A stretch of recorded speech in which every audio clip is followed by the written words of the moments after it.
Good morning to you, my friends, wherever you may be in the world today. Alan Clements here from Maui, Hawaii, United States of America.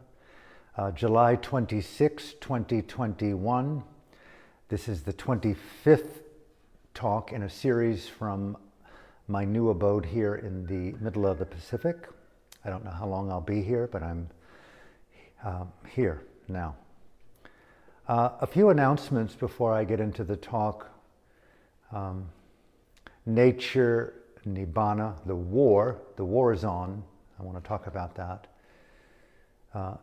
Nature, Nibbana, and the virus incorporated. Complex top.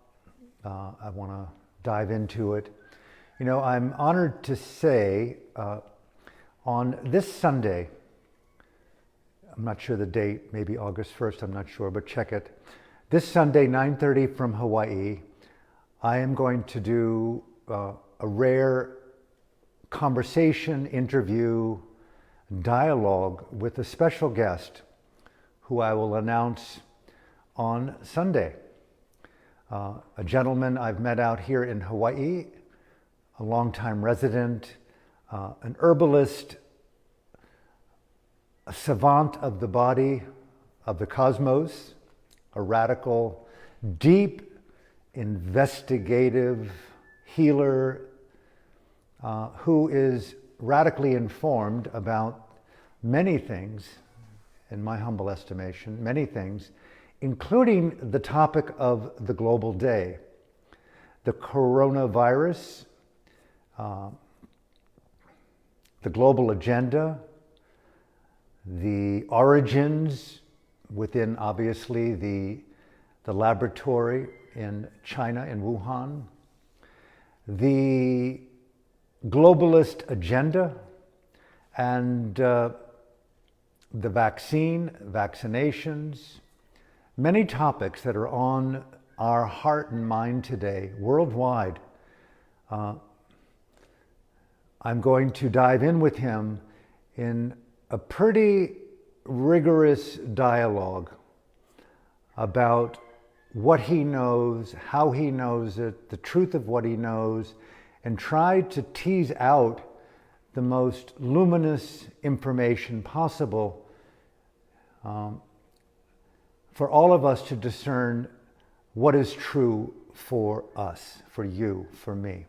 So I'm really looking forward to that. Sunday, please tell your friends. It's going to be an extended conversation interview, 9:30 a.m. here from Maui, broadcast worldwide on Facebook Live. Will be put up on my SoundCloud channel, on YouTube, on Lisbon, Apple, on the various podcast channels for my World Dharma daily live stream and podcast.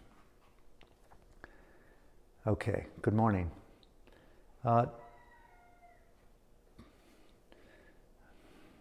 Complex topic. I took a walk yesterday here down on the coast, on the beach. And 50 years ago, of all things, my partner and I at the time came to Maui and camped there in a tent. Here it is, 50 years later, walking on that beach. There's something so remarkably pure and stunning and timeless, if you will,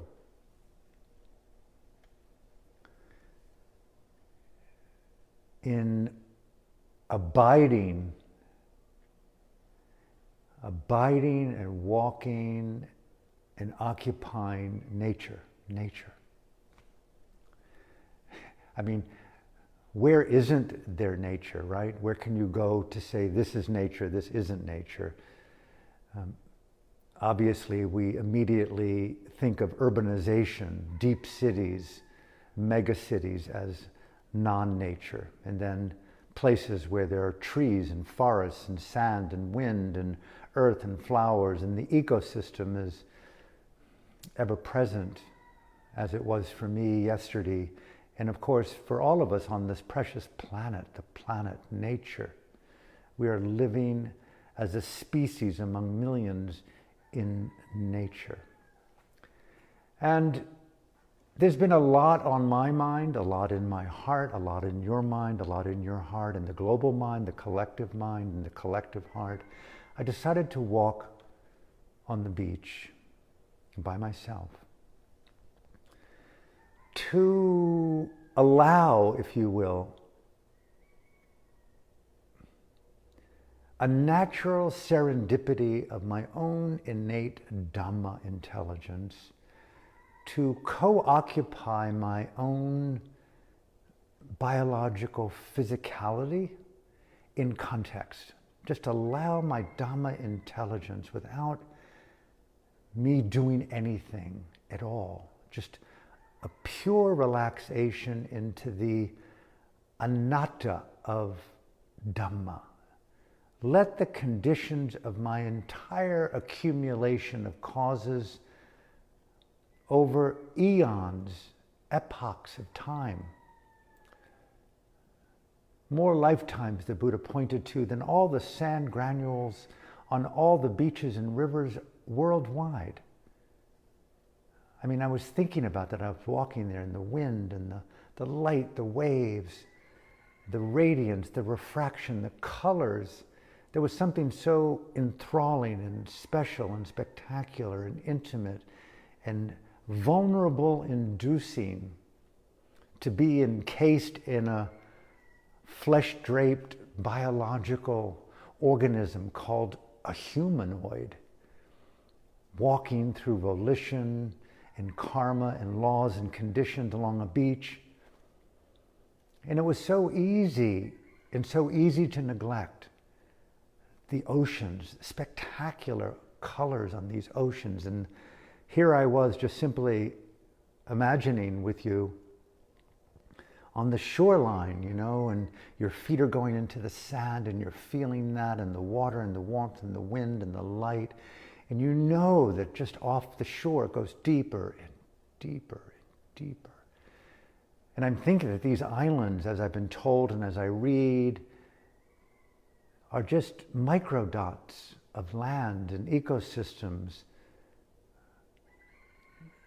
where the base of them go miles deep into this blue, green, turquoise sphere of the Pacific Ocean. And I'm thinking, wow, wow. And here we are with cars and fuel and foods and tourism and bicycles and motorcycles and airplanes and the ecosystem of nature meeting the ecosystem of the Homo sapien, and then the millions and millions of species. And I'm thinking about the ancient inhabitants of the land and the earth and the islands and the people before that. And I'm just, if you know where I'm going with that, it was just allowing my Dhamma, my own innate accumulative Dhamma mindful parami-based intelligences to just abide in the anatta of you take over my own presence in context to this walk.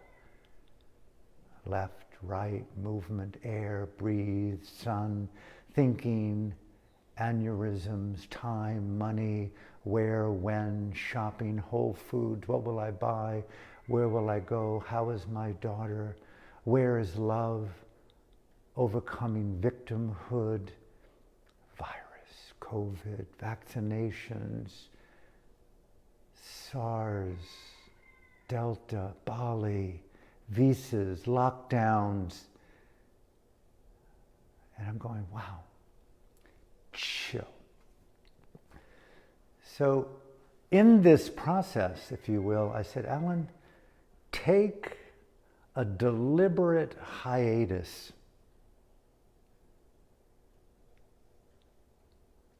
from the narration of normal.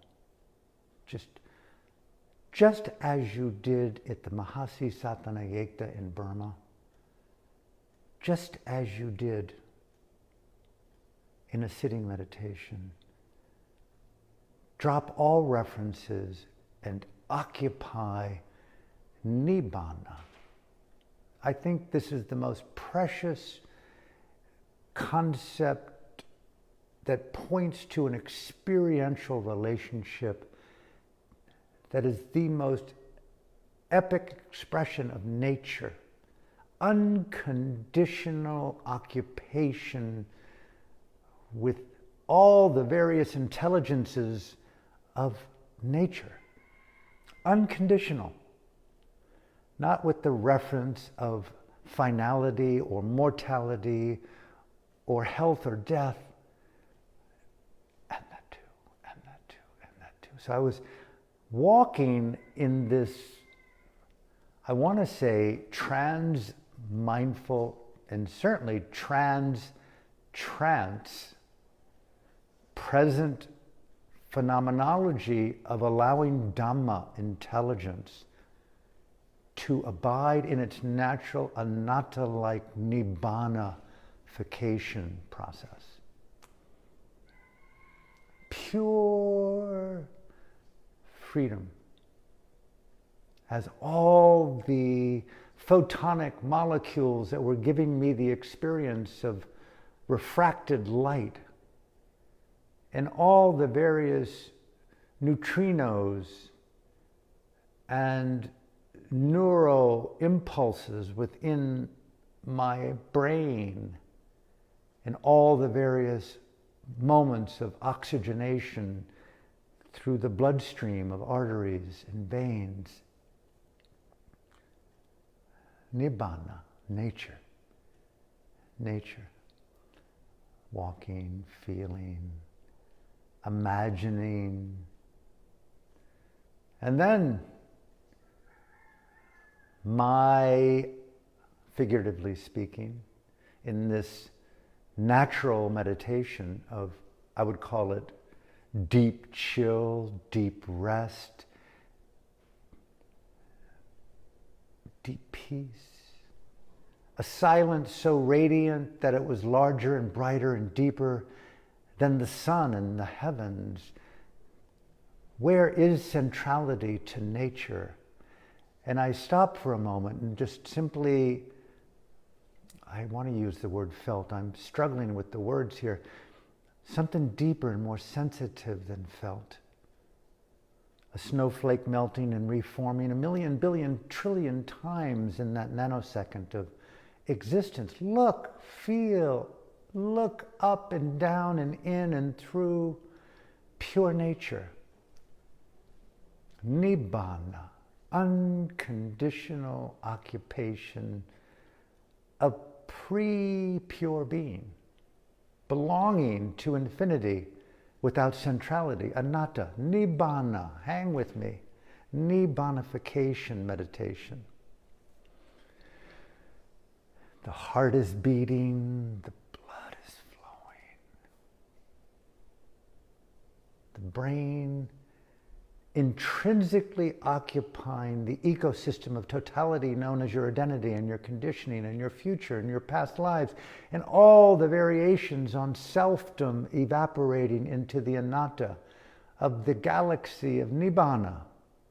Who am I? Where are you? Where is this moment in infinity? And I'm going 50 years ago. You camped on this beach and look at all those micro choices over those 5 decades. Took my breath in, kept walking, feeling the sand and the ocean and the waves and the light and the wind and the homes and the cars and all the various things that come with existence. Then I went right back into de-entangle from the tangle of time, of conditions. You're so much more in the nature of nature by relaxing, fixation, the attachments on the hold in time, in form, grasping, grasping, grasping, grasping, grasping, and the relaxation, relaxation, relaxation, like the iris of the eye in the psyche. Grasping, grasping, grasping, fixation, clarity, hope, identification, time, space, life, death, love, hate, war, genocide, viruses, pandemics, vaccination. Relax, relax, relax. What is meditation? The nibbānification within nature, letting pure Dhamma intelligence to just overcome all narrations and processes that define the future somewhere other than where you are, and the past somewhere other than where you've been. Here, now, nowhere, nowhere. Here, the snowflake is dissolving and reforming. What is your meditation? I'm sharing with you my meditation. I call this Dhamma intelligence in natural evolutional formation, like a snowflake dissolving and reforming, chilling, just taking a mindful trance walk along the beach, occupying the radiance of silence that includes and includes and includes, but doesn't hold. Feels, but relaxes the grasp. You can't control much of anything, Alan. You can't control your heartbeat, your brain functioning, the blood moving through your body. You can't control the wind or the oceans or the millions of species coming into formation and dissolving. You can't stop the great mass extinction, just a micro dot like a wave, and I pause, a sixth extinction of life on the planet, orchestrated by the human. You can't stop it any more than you can tell that wave not to crash on the beach. Nibbānify that, I said to myself. Nibbānify that. Make that nature too. Take all the ripples out of it as right and wrong. Go into your deeper than Rumi. Create there. What will you do? And I stopped for a moment and I just looked up at the sun. And for a moment, I almost cried with a rare little flicker of pure joy. Knowing, why? Knowing that I had refuge in Dhamma. I am able to co-occupy conditions without centrality. I can nibbānify space. I can liberate. I can use my liberty. I am in freedom formation. In-breath, out-breath. Kept walking. So began to appreciate. A joy began to arise, like a dawning. Piti. I noticed that. Include that too. Nibbānify that. Neither you nor other than you. Allow unconditional engagement as the process of interbeing within nature. Unconditional freedom. You're just taking a moment here to disengage from the normalcy of a narrative to get from here to there. Because remember, Alan, you're going from where you are right now to get back into that car, to put that mask on, to prevent as much as possible that Mr. and Mrs. Delta, when you go to Whole Foods, to spend, to buy, to consume, to eat, to nurture, to further the fossil fuel industry, to annihilate the future of life. Welcome to the dilemma. And nibbānify that too. The incredible complexity to disentangle from the constructs of so many intersecting forms of nature, and the right and wrong, the good and bad, the love and hate, chill, Alan. You're just taking a moment here. It's been 50 years since you first arrived here. You've only got a few more, maybe only a few seconds, maybe even less than that.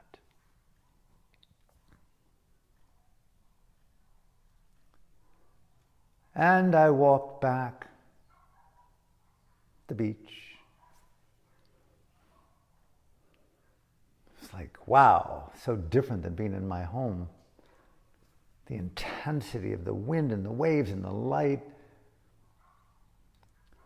And then, as I come to the next dimension of this simple sharing of a Dhamma in meditation, I saw some children getting out of an SUV near where I was parked.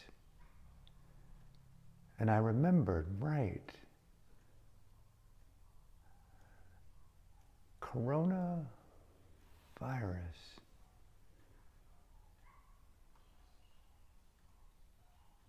And then I began to feel how the mind formation began to congeal around all the ways in which I'm trying to understand and navigate, as I know you are, and we all are right now, how to navigate what looks to be this incredible transmissibility and lethality that's being told to us about the Delta variant. 20% of all people in Los Angeles who are now being tested positive have had the vaccination. But, as reported today on Democracy Now, it is only those who get seriously ill and die are the ones who are not vaccinated. And I'm thinking in my mind's eyes, I'm looking at those kids with the masks on. Senator Rand Paul, who I think should be nominated for the Nobel Peace Prize, and his incredible forthright, truth-telling engagement to Dr. Anthony in the pocket of big pharma cartels Fauci. No satire intended. And what clearly looks like the laboratory incubation of this particular virus and all the variations now on it within that Wuhan lab, known by that thing called gain of function. What in the hell is that pointing to? We're going to talk a lot about this on Sunday when I have my special guest. Gain of function. Increasing the ability of the virus to kill. To kill. To kill. Increasing lethality. The biowarfare nature of increasing a virus. And I'm thinking, here I am in nature. Beautiful God, goddess nature with light and photons. And look at that rainbow coming down off the side of this ancient mountain, Haleakala. You can feel the mist of little water droplets of rain. And these boys and girls coming out of an SUV with masks. And the whole world in this pandemic, a virus incorporated. And where's your Nibbana here, Mr. Clements? In-breath, out-breath. Detox from it. Overcome fear and doubt and just go with the cultural, political flow and roll up your sleeve and protect yourself from death and each other. that you come in contact with. So you now are among the anointed who had the wisdom to get the vaccine. And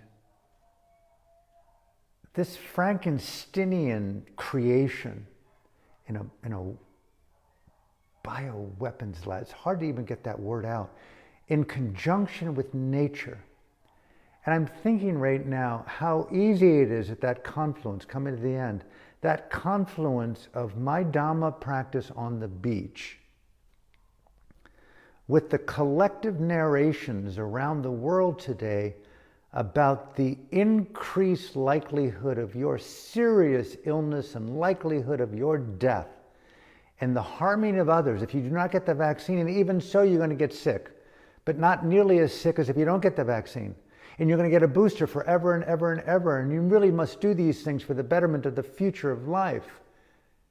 And we go like, where's the ka-ching, the pharmaceutical ka-ching, the cartels, the pharmaceutical cartels, and the billions and the potential trillions of dollars that are being channeled into the pockets of a few CEOs and shareholders and those who are buying the options in these pharmaceutical cartels, and the running dogs in government that are shouting for the pharmaceutical cartels.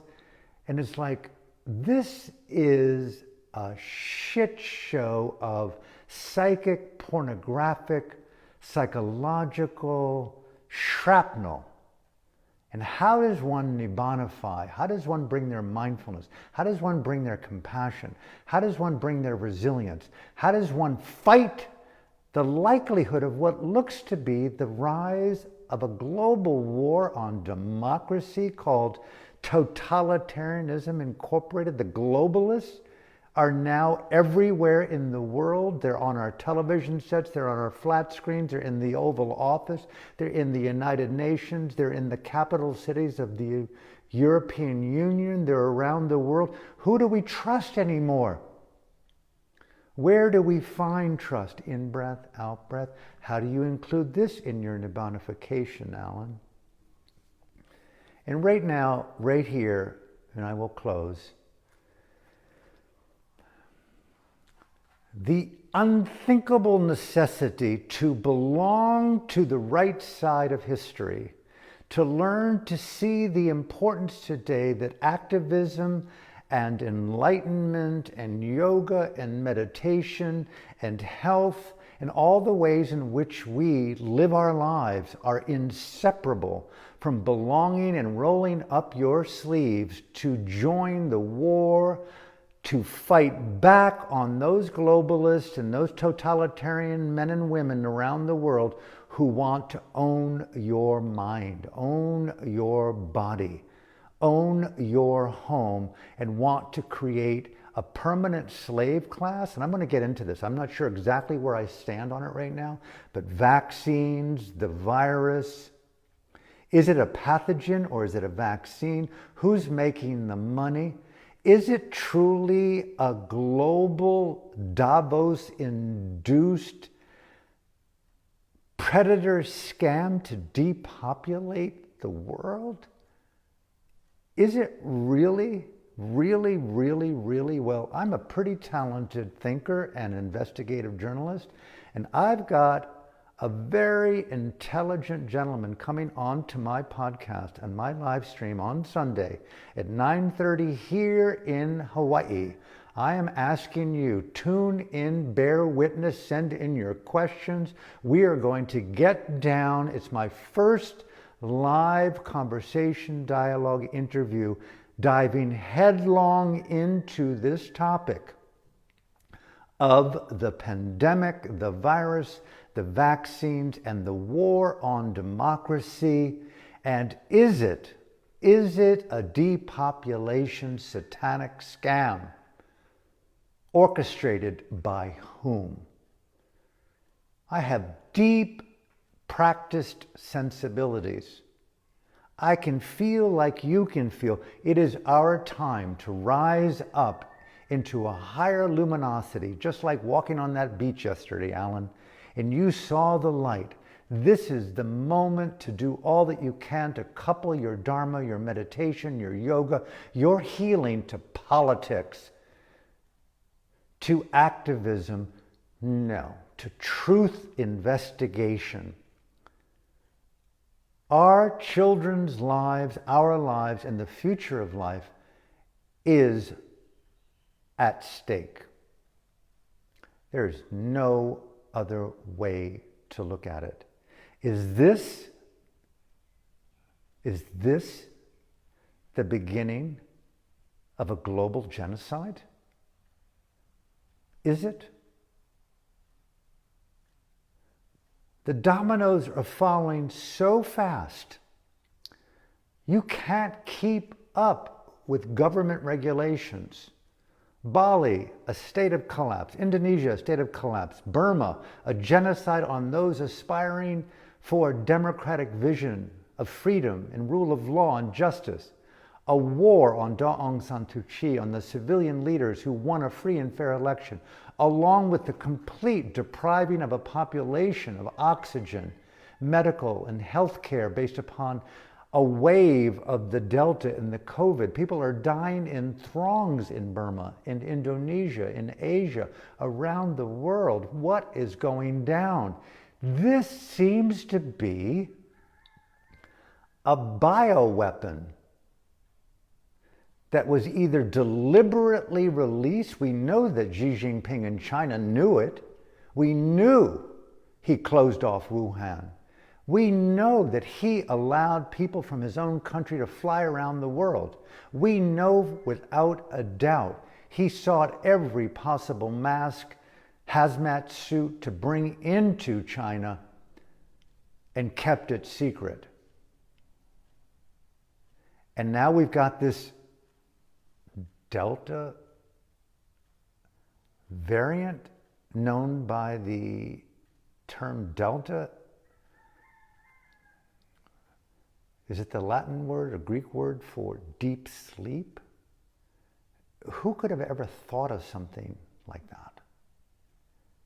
And you look at Senator Rand Paul in his brilliant dialogue with Dr. Anthony in the pharmaceutical cartel pocket for profit and patents with vaccines, Fauci. And you know as well as I know, when you look at that gentleman's face, his mannerisms, his body language, his choice of words and tonality, he is a pure embodiment of a sociopath. He looks at you with the certainty of truth-telling, and it communicates, I am lying to you. And Senator Rand Paul, again, this gentleman should win the Nobel Peace Prize in nonviolent activism, along with a lot of other things. He may very well be the voice to save humanity. We must rise up in the power of our own activism, our own Dhamma, our own wisdom, and join the war to fight back on those globalists who want to dominate our lives, depopulate, to use that word, a genocide on humanity. It's impossible for me to really hear what I'm even saying.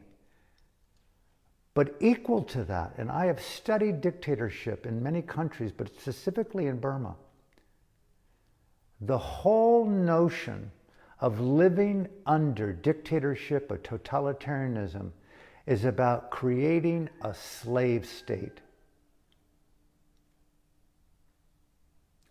Do as I say or you will suffer. Put that mask on, stay at home, roll up your sleeve, do as I say. Right now, we still pay our bills, our rent, our mortgages. We still have the belief that there is something post-pandemic. I'm wondering, is where you are where you will live and die? The game of control is on. They're making it mandatory. Who are they? We must study they. And we must be very, very smart right now to maintain our cool, our poise. And I bring this up right here at the end as I started this particular sharing.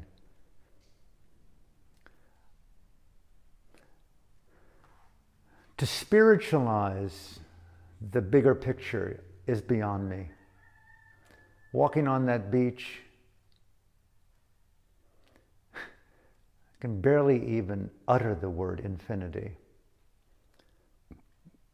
And to think that my little cognitive 3-pound brain can figure out the context of this totality on a microdot called the island of Maui that goes 7 miles deep into the Pacific Ocean. What I know is not even a microdot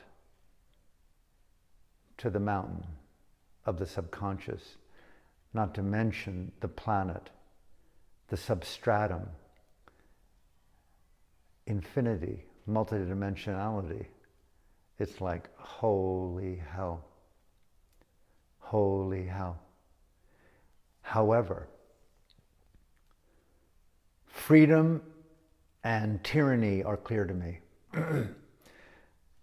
May not have the answers, but I certainly love, admire, and will cherish the capacity to walk and move in nature, my own nature, and in the environmental nature, and to do all that I can, and I'll end here, to go from, this is my takeaway, to go from the meditative feeling, engagement with process into what's needed right now are actions.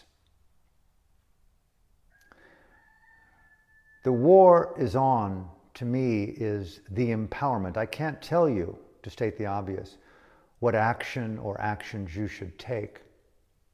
But life is a set of actions. And may I encourage you to encourage me to encourage our friends to empower deep reflection, to take risks, to rise up, to discern truth from fiction, reality from propaganda, facts from misinformation, love from hate, freedom from fear, and shake off the stage fright to use your voice and to quiver with freedom in truth and integrity. And let us collectively rise up on a global level, just like Senator Rand Paul has done with Dr. Fauci in the pockets of the pharmaceutical cartel. Let us rise up globally across languages, religions, politics, countries, and let us do everything humanly possible to join a global fight back through conscience and dignity and spiritual wisdom, trans-religious spiritual wisdom,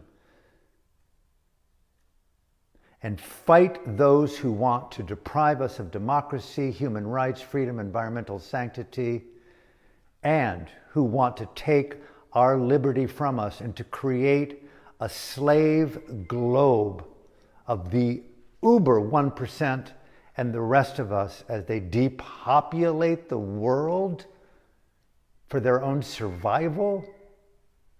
This is a transhumanistic cult that we're fighting against. And I would encourage you, let's not neglect that it's being said through multiple channels right now. Who cares about being canceled?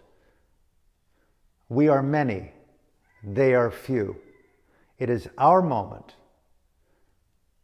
to take actions, whatever whatever they may be, to stay healthy, absolutely, to use therapeutics, to understand good diet, good meditation, good rest, stay healthy, stay vibrant, stay positive, but stay positive in dignity, in conscience, without apathy, without fear, and to rise up in revolutionary integrity and join the fight. Many, many people knew of the rise of Adolf Hitler. They burned those books in the city streets of Berlin and many cities across Germany long before the rise of the war. Let us not be complacent. Let us not be complicit. Let's join early, not later. So from my heart to yours, thank you for tuning in. May I encourage you on Sunday, I'm not sure the date, it may be August 1st, but check it. I'll be in dialogue, in conversation with a gentleman that I've met out here in Hawaii. I would call him an ambassador of the cosmos with an incredibly conversant skill in mind-body health and has studied the virus, has studied therapeutics and herbs and tinctures, and it'll be a lively conversation. May I encourage you to tell your friends and to tell their friends and to tune in on Sunday at 9:30 here from Hawaii for that special conversation. From my heart to yours, thank you for tuning in. Hope you have a beautiful day. God willing, see you tomorrow here from Maui at 9:30 in the morning. Thank you.